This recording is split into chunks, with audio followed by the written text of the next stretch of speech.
Noon.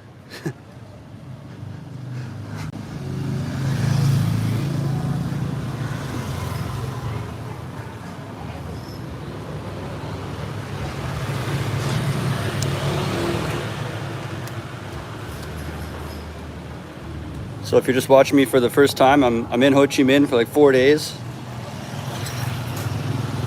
I originally live in Phnom Penh, Cambodia, but I'm here to make videos to show you what it's like here.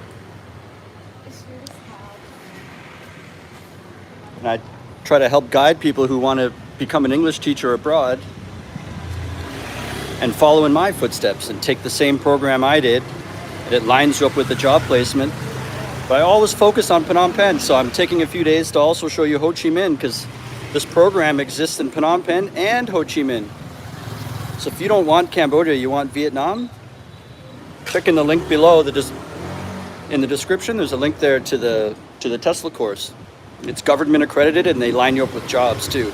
And that's Ho Chi Minh or Phnom Penh. Anyways, so let's stop looking at my face and look at Ho Chi Minh here. And I saw a little narrow alleyway. I thought it'd be cool to go down the alley. In Cambodia, they have that too, a little bit, but they're a little more bigger, like a tuk-tuk could fit down it. And in Vietnam, I find there's way more alleys, and they're very, very narrow. It's like just for a motorbike only. Some are smaller than this even.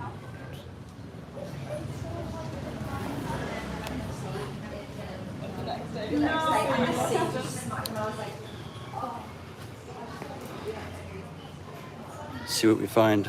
I guess this is like the entrances to where people live and stuff like that.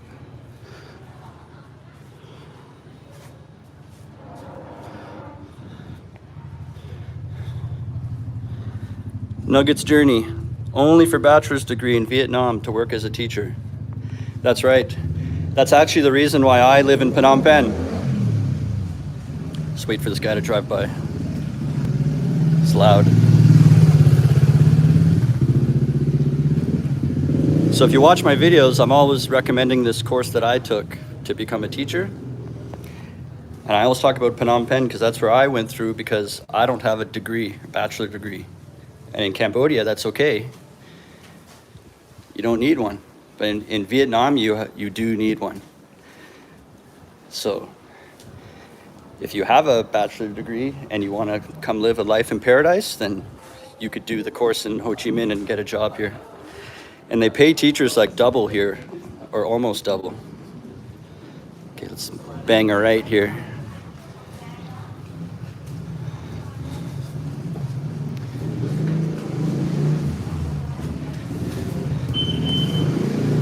So if everything I'm saying sounds good, but you don't have a degree, look at this.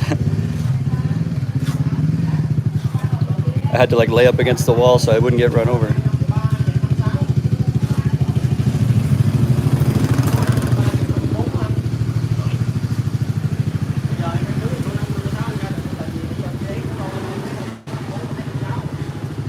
Yeah, if you don't have a degree, go check out the website and you could look at the one that's in Phnom Penh in Cambodia.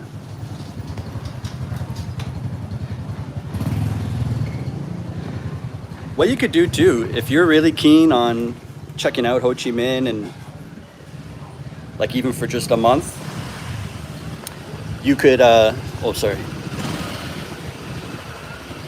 you could, because it's okay to take the TEFL course in Ho Chi Minh. You don't need a degree to take the TESOL course. It's just once you complete the TESOL, if you don't have a degree, then you'd have to go take a bus to Cambodia and get a job there. And AVSE would line you up with opportunities and send your resume out for you and stuff. So that might be a plan if you wanted to experience both countries. You could come first to Vietnam and take the AVSE course and get certified, and you'd spend a month here and see everything.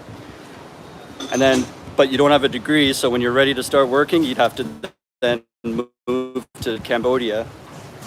But AVSE would help you with, they'd send your CV out to like 20 schools, so you'd start getting emails to come meet for interviews in Phnom Penh. Then you hop on a bus, it's like 5-hour bus ride, and you're in the city interviewing, and you have a job and get an apartment close to your job, and you're cooking.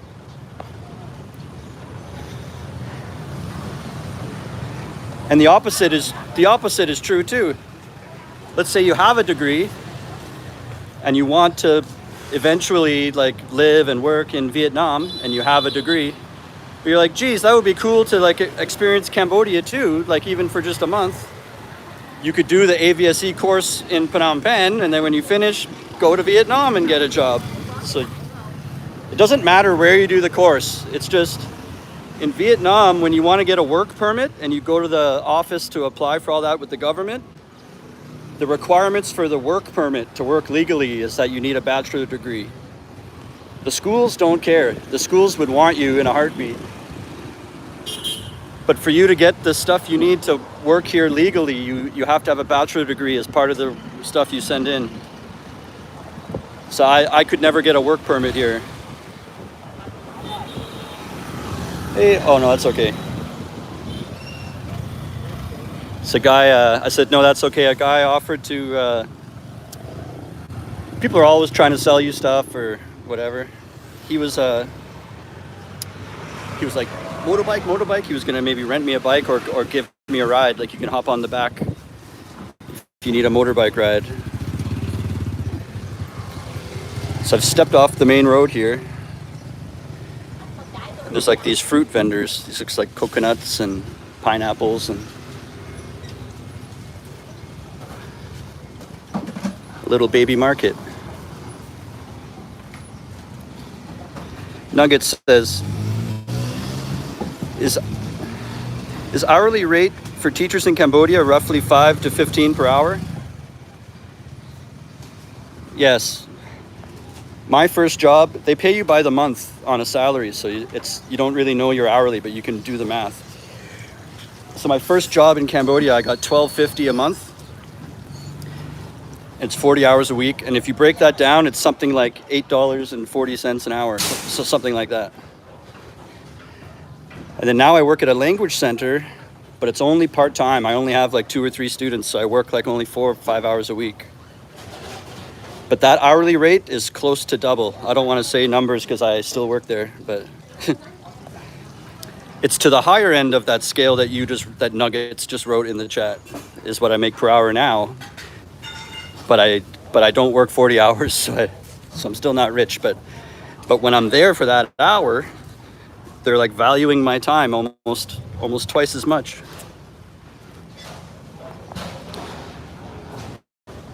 Is the course difficult? Sorry, it's so sunny I can't read my screen very easily.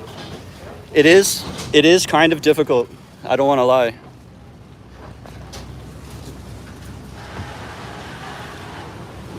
I gotta take my sunglasses off so I can see. Sit still so it's not so shaky.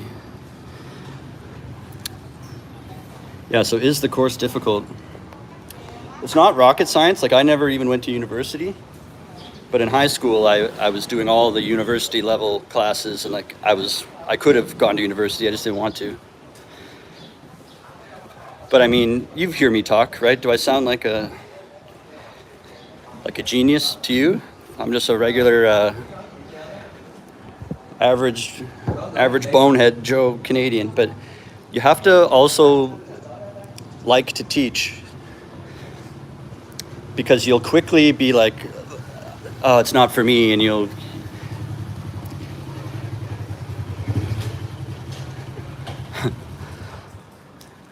a guy coming up behind me, so I step out of the way, but right where I stopped is where he was going.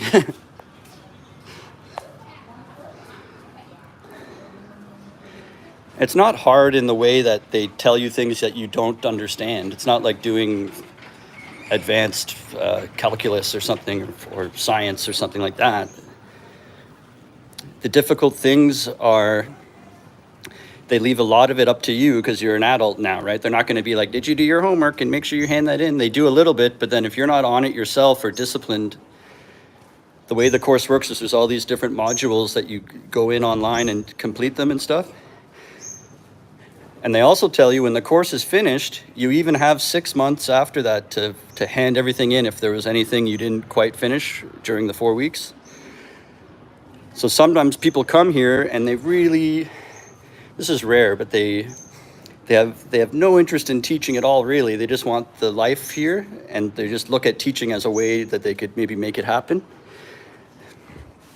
And then they get here and there's all this like work to do, but they're saying, oh, you can, even when the course is over, you have 6 months to do all that. And they start thinking, well, whatever, I'm going out tonight. I have 6 months. I can do that stuff later.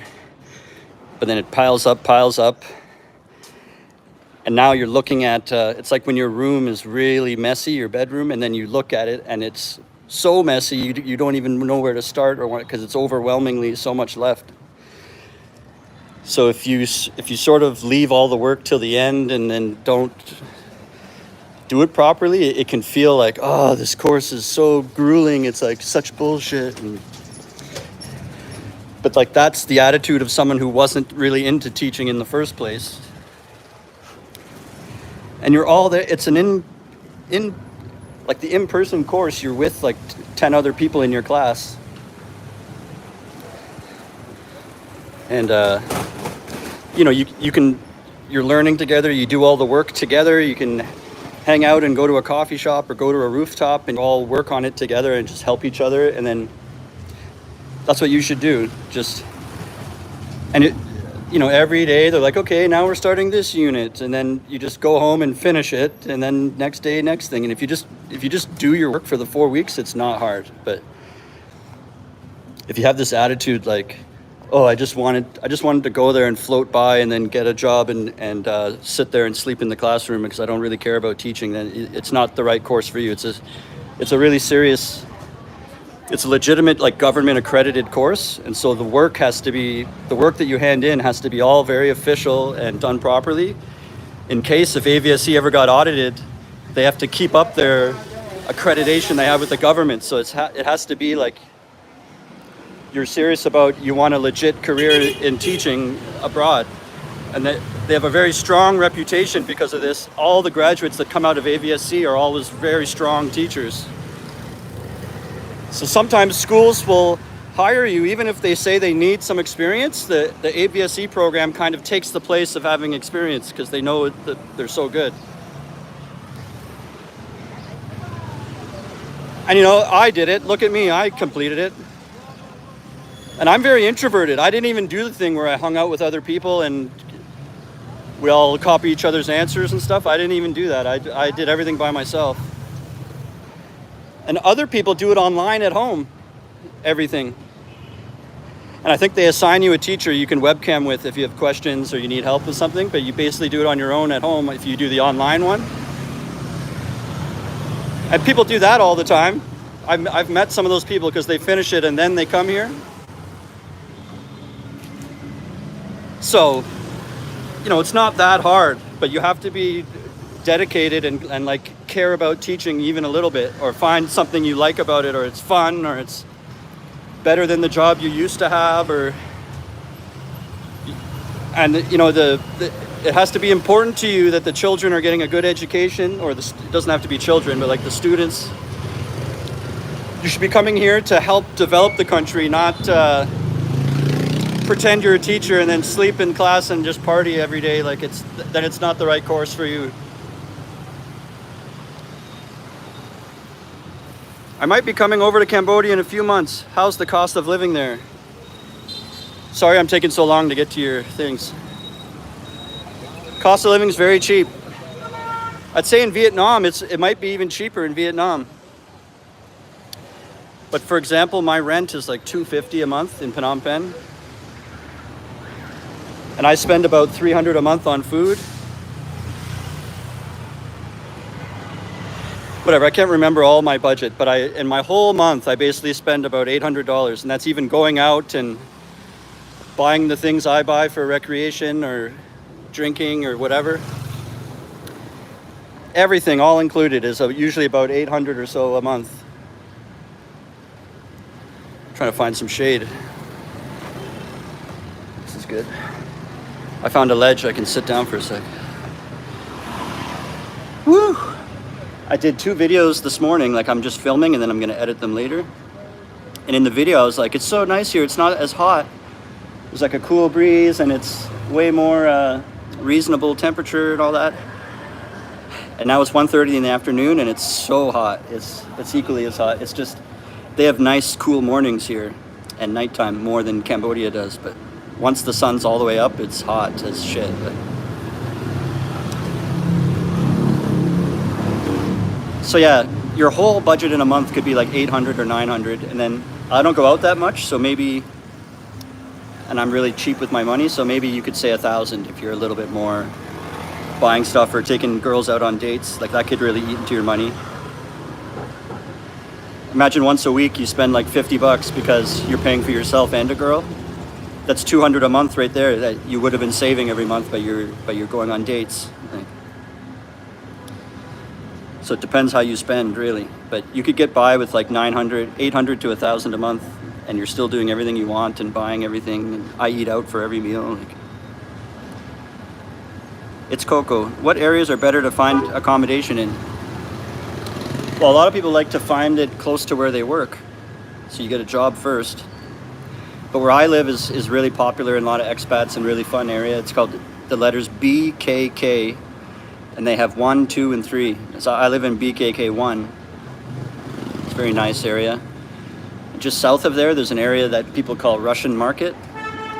People speak very highly of that area too, but it's very south in the city. So if you get a job on the north end of the city, you don't want to live there because you'll have like a 40-minute tuk-tuk every day. So you got to see where you want to work first, where you're going to work, and then get a place. And then the area that's right in the middle, like close to the Royal Palace and the riverside, and you might have seen videos of this stuff, that area is called Don Pen, like DAUNH space and then PENH, Don Pen. That might be a really good central area to start in because it's like right in the center, and you have the Royal Palace, the museum, riverside. It's really geared toward tourists. You might spend a bit more at restaurants because they know it's tourists walking around, but and then the lady night district is on one of those streets there too. So Slayer, it's possible to teach English without knowing the local language. Totally. I don't know a single word in Khmer. Khmer is the Cambodian language. I say akun. That's how you say thank you. And bong, B-O-N-G, it means like your friend, or it means brother, but you can say it to women too. It's kind of like saying, hey dude, or hey,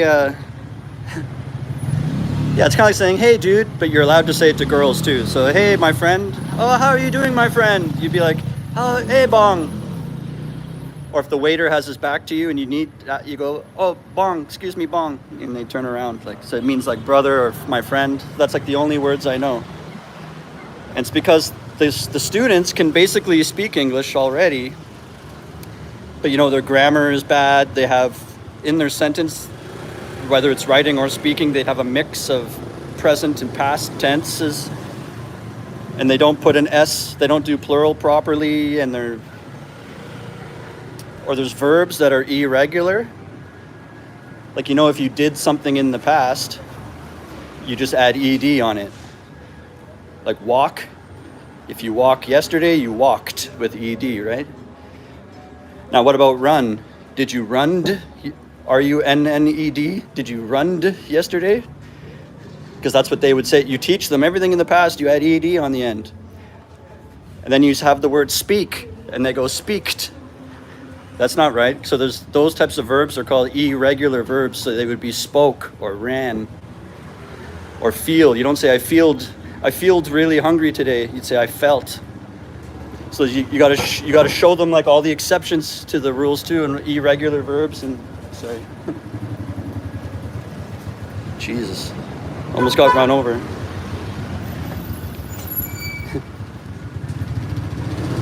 Woo, my heart. She looked at me and nodded, and I thought that meant I can go ahead, and she was basically saying she's going ahead. How goes it, bro? I'm doing well, all things considered, but I came here yesterday, and right when I woke up at home, I had like an upset stomach, like I didn't really feel good, and I'm like, whatever, and I drank water, and like, let's go here. And I'm like low-key, like fighting that constantly now. I'm way better today. It's like Now my only problem is, like because of yesterday, I don't have an appetite. So I need to like get my appetite back. It's like my body needs food, but when I think of eating anything, it's really unappetizing. So like I'm running on fumes, but I'm not vibing on eating anything. So I went to a convenience store and I got a lot of like isotonic drinks. That's like kind of like Gatorade type stuff. Because that helps replenish all your electrolytes and stuff. And then and I got a bunch of snacks. So even when I'm at home and I'm not that hungry, I'm like eating some chips or eating a little sandwich or trying to nurse myself. Sorry, this guy's backing up and then cars and then...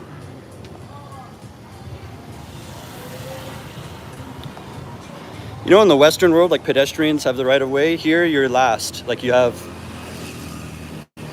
They don't ever get driver training, so they just imagine if their only training in driving a vehicle is like taking a bike to a field when they're young, and then they go on a major road with people and highways and and no one's ever taught them like if someone's walking, you wait for them or you signal when you turn, or like they don't. A lot of them, I think you can get a license here, but a lot of them you don't have to have one if your bike isn't that powerful. So a lot of them are just ripping around like it's not. They don't even think about any rule or anything.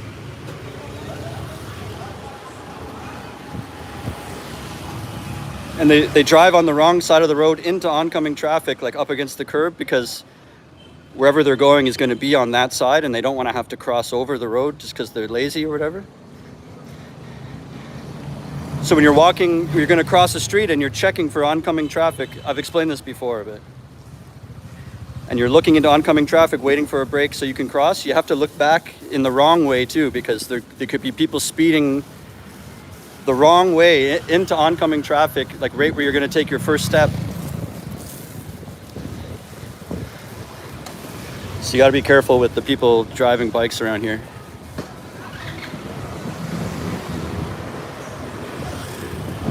What's the... oh...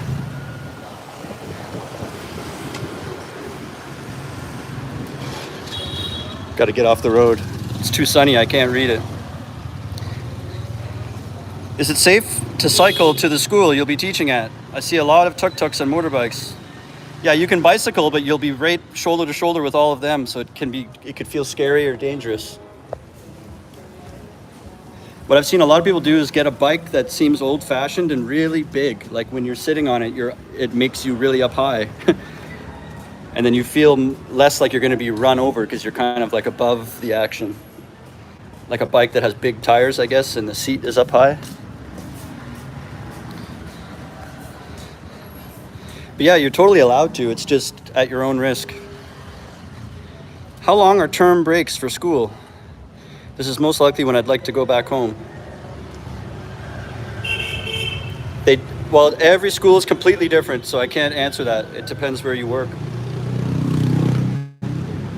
My school had no such thing as a break like that. But they would be usually like 2 weeks. What it was is they were 2 weeks break and the school's basically closed and there's no students there because they're on term break. But at my school, they wouldn't give the teachers like free time off. So they would just say, yeah, it's the term break, but you all have to just come to work as normal. And what we would do is like make PowerPoint presentations and teaching resources we can use for when school starts again, or just chill and whatever. And then you get, as an employee, you get available paid time, like vacation days you can use, right?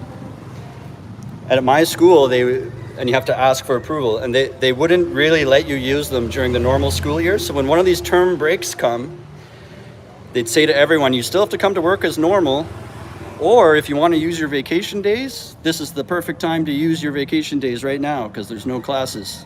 So they kind of, in a nice way, like force everyone to use their vacation like when the school was on term break. But if you don't use your vacation days, you just have to just keep coming to work to show face or whatever.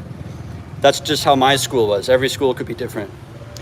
And like I got 0 time at Christmas. they didn't give us a single day at Christmas break. You get Christmas Day, but it landed on a Sunday, so they didn't give Monday in lieu. They just said, oh, it's Sunday, so whatever. But then I know other teachers that got like 3 weeks off at Christmas, so it's just totally depends what school. But you should get vacation days, so then knowing that, you can make it happen. Sorry, guys.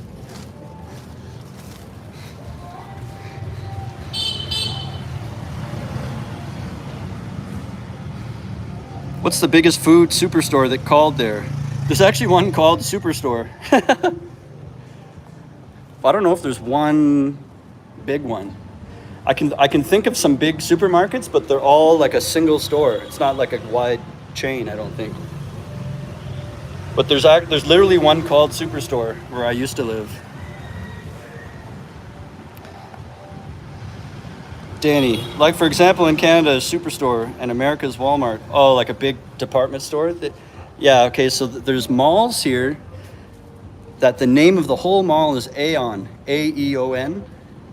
And it's kind of like if you've ever been to Toronto, they have the Hudson Bay Company, or everyone calls it the Bay. And it's a big department store with many floors, and you can like buy anything in there. Here they have, and you know, they call that whole building the Hudson Bay Center. It's kind of like here they have a mall called the Aeon Mall, and then when you go in there, there's a huge department store that's called Aeon, A-E-O-N. So it reminds me of like the Bay or Sears, or, you know, it's many levels, and like one level's clothing, one level's like homewares, the other one's like toys, another one's like appliances or whatever. Like, so Aeon Mall, that's probably a good answer. Cambodia. But it's not really like Walmart. They don't have that. Slayer, do you have to have a degree in Vietnam to teach?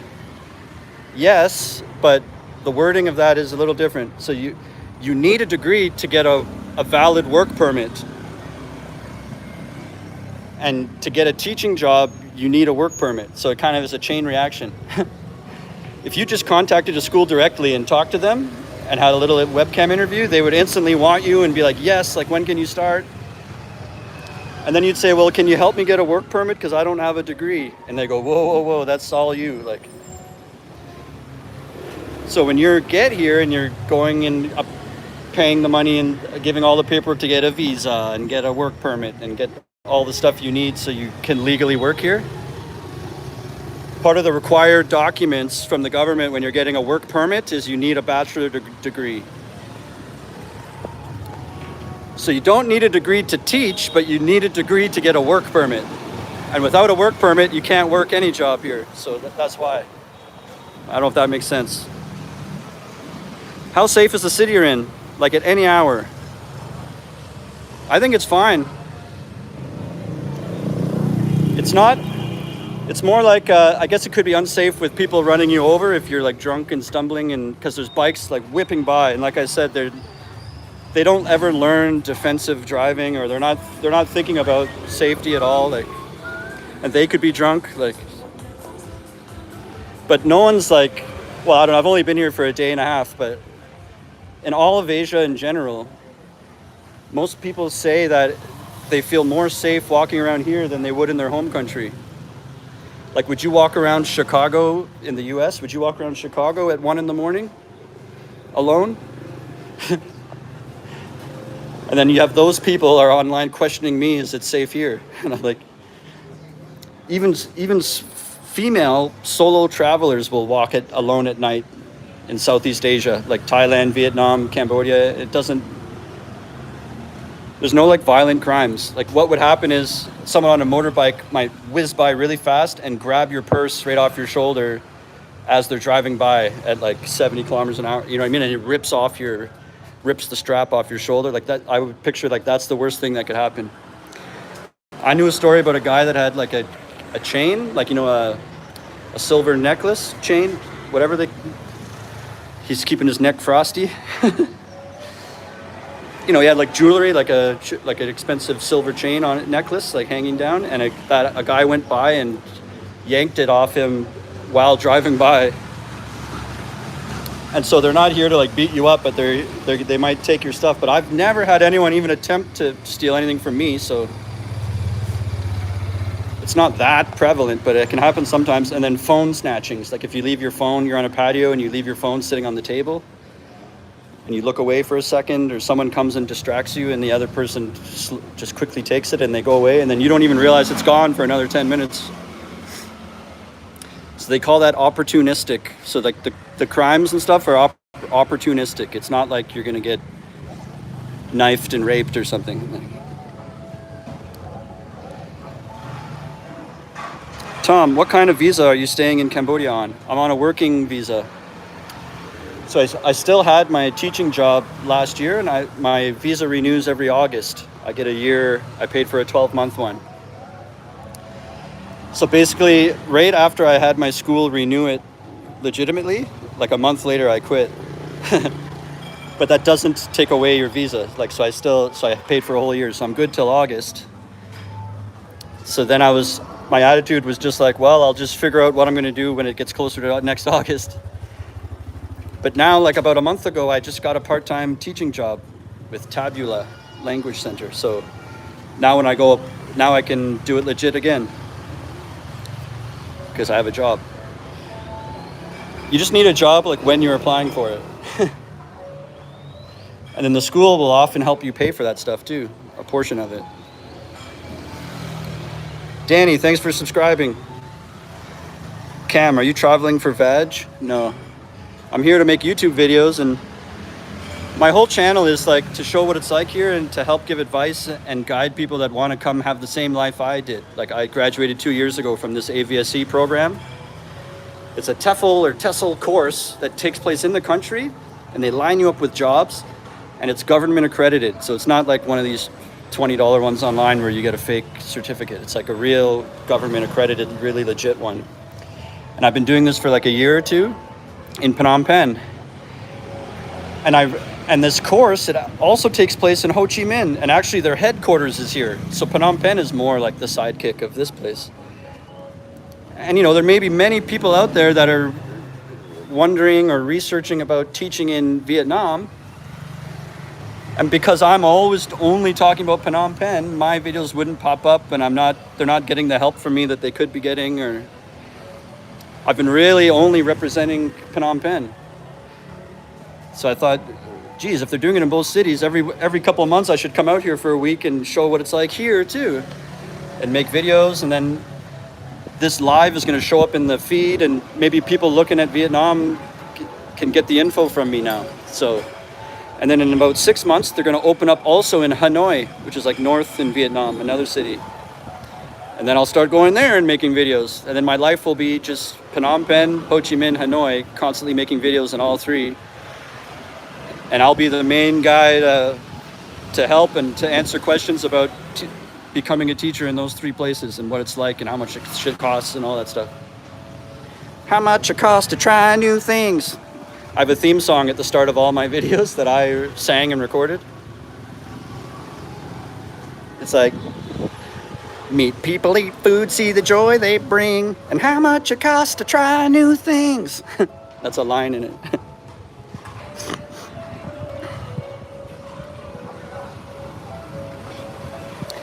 Cam says, the issue is if you don't know how to navigate a certain area, you can get yourself into trouble without even knowing. Yeah. Maybe until you get your bearings, like on your first night, don't start walking around at 2 a.m. if you don't know where you are and stuff.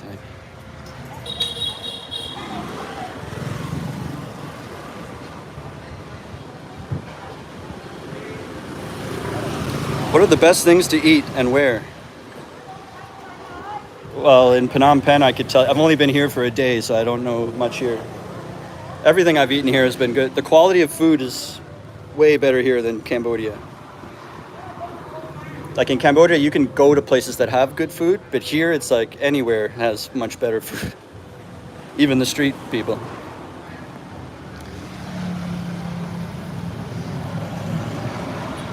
So in Phnom Penh, there's a restaurant called Kung Fu Kitchen.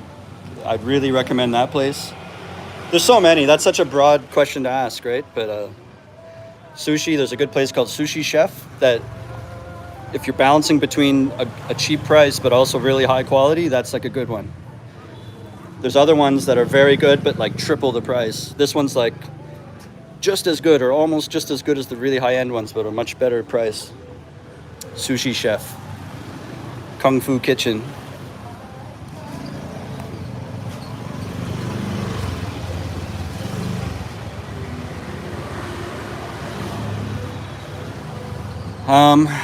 I can't think of any more off the top of my head. There's a bar close to me. I did a short recently called Hub, H-U-B, Hub Street Cocktails. They have really good food. Dang, that's a bummer. Vietnam sounds more appealing, but no degree, so Cambodia may be my only option. Yeah, I think Spain, in Spain you don't need a degree too, but the cost of living is much higher, and you make about the same as Cambodia, so you're way tighter for money if you live in Spain. A lot of teachers there would live in an apartment with roommates and stuff. Like they wouldn't be able to afford their own nice place. Jas Guy, I might just try for a business visa like I was offered some years ago when I was there. This way I could take my time to see where I will teach. No, but you can't get a business visa unless you already have a job. So to apply, what you get is it's called E-class visa. And what that is like your initial visa, and it's only for 30 days because it has no extension type like beside it. It's like E and then a blank spot beside it. And you have those 30 days to get a job or get the paperwork from your job or whatever. And you go back to the visa thing and now you have to apply for one of the E-class extensions. And there's like, I forget how many, there's like 5 or 7 different extensions. So depending what reason you're gonna stay in the country long term. So retirement visa extension or student extension, or like maybe if you're a spouse of someone there, or and then the most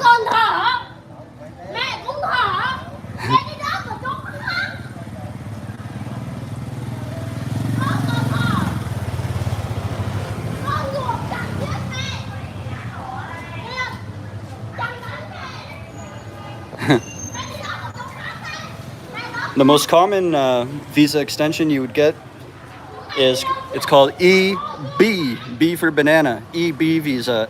That's an extension type, and that means B for business visa, EB. So you'd enter in the country on E-class, and then you have to apply for an extension to make it a long-term E visa. And so for you, if you're talking about business, you'd apply for the EB extension. But the required documents for that is your letter of employment with who's hired you. Like you have to show you what job you have. You can't get a business visa and then look for a job. Do you think it's possible to first gain some experience teaching in Cambodia and then later on get a job in Vietnam? Or is a degree a requirement for any position in Vietnam? Yeah, it's a requirement for any job. Like as a foreigner, you cannot work, period, unless you have a bachelor degree. And the reason is the job or the workplace, they don't care. They would want you right now. But you need certain documents as a foreigner to be here long term and also to make money while you're here. And what that is a work permit. So when you'd come here and you get your visa and you want to have a job, so you'd get the job, and then the job gives you an employment letter, and then you can apply for the work permit, which allows you to legally work in this country at any job, teaching included, or any job. Now, when you're handing in all the stuff for the work permit, they're going to say, where's your degree?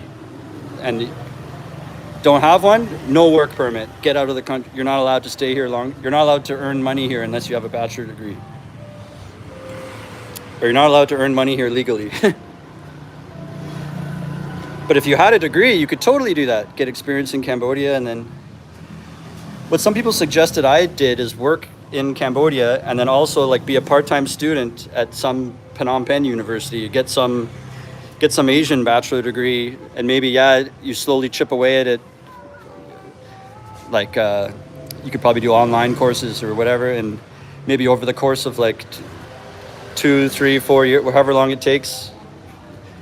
Then time goes by, and then before you know it, 4 years went by and you finished everything, and now you have a degree, and then you could go over to Vietnam. And then in the grand scheme of things, those 3 or 4 years isn't that much. So you could work in Cambodia and work on a degree at the same time and then make your move.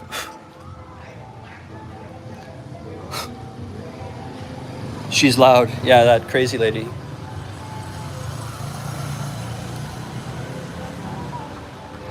And if you guys want to support the channel or you like what I do, and there's the option to send donations, or if you have a special request you want me to do, or to plug your channel or promote your business or something, send a little donation and write something and I'll do it. Or I'll answer you, or I'll whatever. Coco, that's a great suggestion. Thanks, Tom. I have a 3-year diploma. Oh. I'm not an expert on this, but that might count, your diploma. Look into that.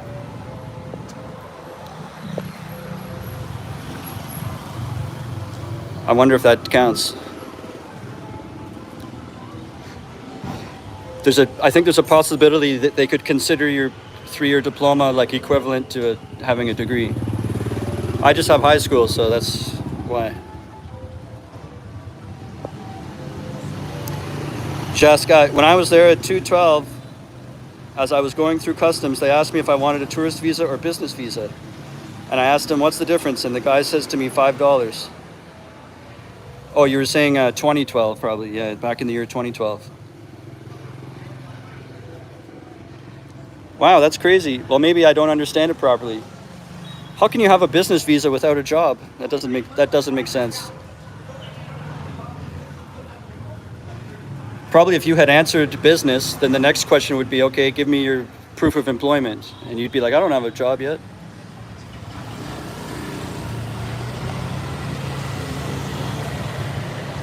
Hate these motorbikes. Give me anxiety, always coming so close.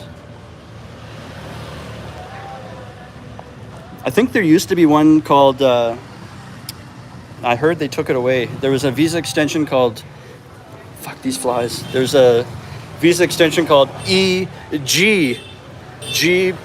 Oh, this guy honks every time I say the letter. EG for George. And if I remember right, EG visa, but I have a feeling it doesn't exist anymore. But EG is like a 3-month one where it's like you're looking for work. It's kind of like you came and got the E-class and the 30 days went by and you weren't able to nail down a job quite yet, but you're very close. But your visa's running out. So you can go back and get this EG, and it like gives you another few months to keep looking for a job. But I have a feeling that's not around anymore. I don't know why. I've heard that though.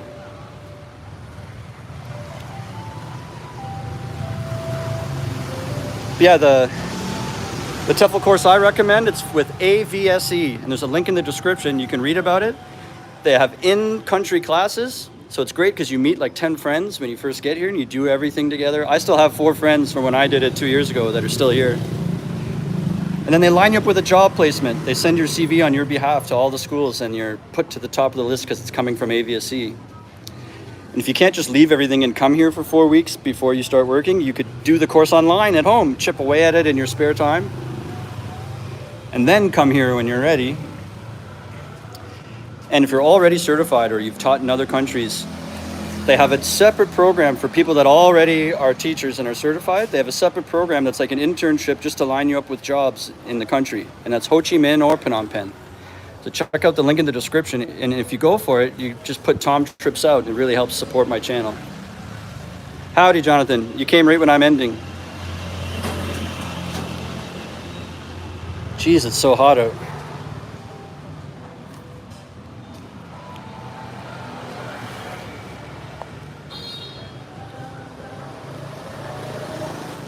Anyways, I'll end it here, or maybe I'll put the camera facing forward and just walk back to my apartment, and you can see you guys can see what it looks like when I walk home. But I have nothing really left to say.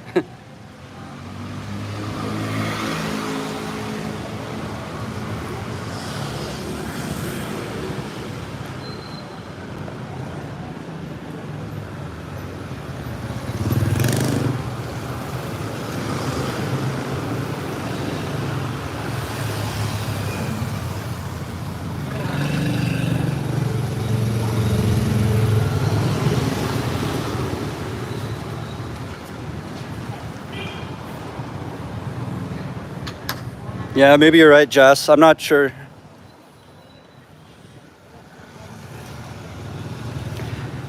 I think there is an extension type for starting your own business too. That's one of them. I think there's one too if you're like a big time investor of businesses here. They have one for that.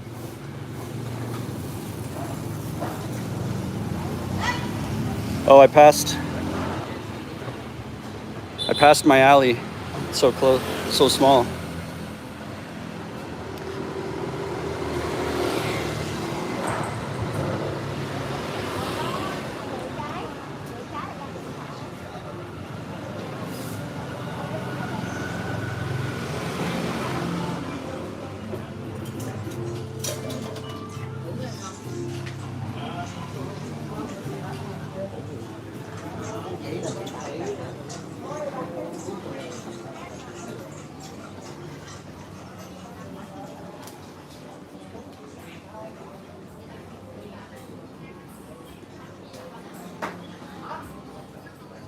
Trời đồ má có mấy thằng dốt mày vừa mới bán không được.